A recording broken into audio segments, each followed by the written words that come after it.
Archie Bulon of 35th Set.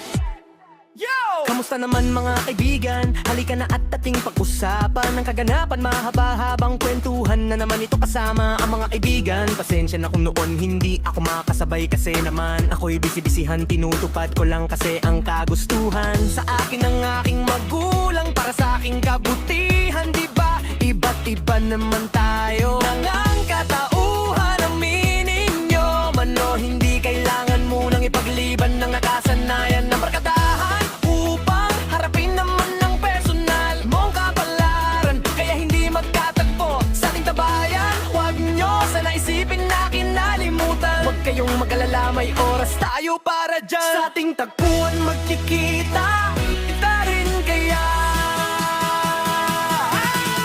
Halika na sa ating tambayan, halika na sa dating tagpuan, halika na sa mahaba-habang inuman, halika na sa maganda-dandang kwentuhan, halika na, sumama ka muna, halika na, kalimutan muna ang problema, halika na, tayo na, halika na,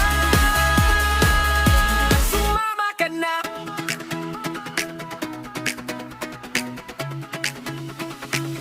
Matagal-tagal na rin pala nung magmula nung simulang isa-isang nagsidatingan ng ilang mga taong nagpatunay na makulay ang buhay kapag kasama ang tunay na maituturing mong may kapatid ka sa labas sa paglabas mo ng tahanan at tawanan ng tawanan ng natila walang pakialam sa ating paligid, may iting labas gilagid, kwentuhang walang patid sa eskinit ang makitid at tila lubid na nagbubuklod sa ating samahan.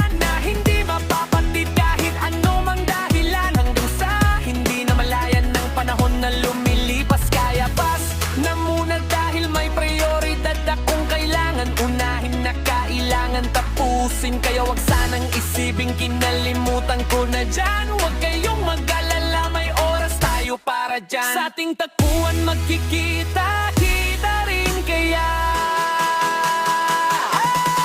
Halika na sa ating tambayan, halika na sa dating tagpuan, halika na sa mahaba-habang inuman, halika na sa maganda-dandang kwentuhan, halika na, sumama ka muna, halika na, kalimutan muna ang problema, halika na, at tayo na, halika na,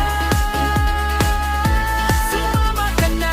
Sa lugar na kung saan namumutawi ang saya, walang espasyo ang lungkot at iniisip na problema. Kaso lang hindi pa muna, pwede bang tsaka na muna? Kasi di ko nahawak ang oras ko tulad nung una na, diba? Na maghapon nakatambay sa kalsada, uuwi lang mang bahay pag umalam na ang sikmura. Sa simula hindi pa natin nalingtanan ng sumagi sa isip ko na hindi na tayo bata, hanggang nakita ko ang tunay kong kapalaran na katulad ng iba may pinagkakaabalahan. Kaya wag sanang magtaka o maninibago man lang, mawawala lang naman ako, pero ganun pa rin naman ako pa rin. Ito si Archie Bolo ng pangalan.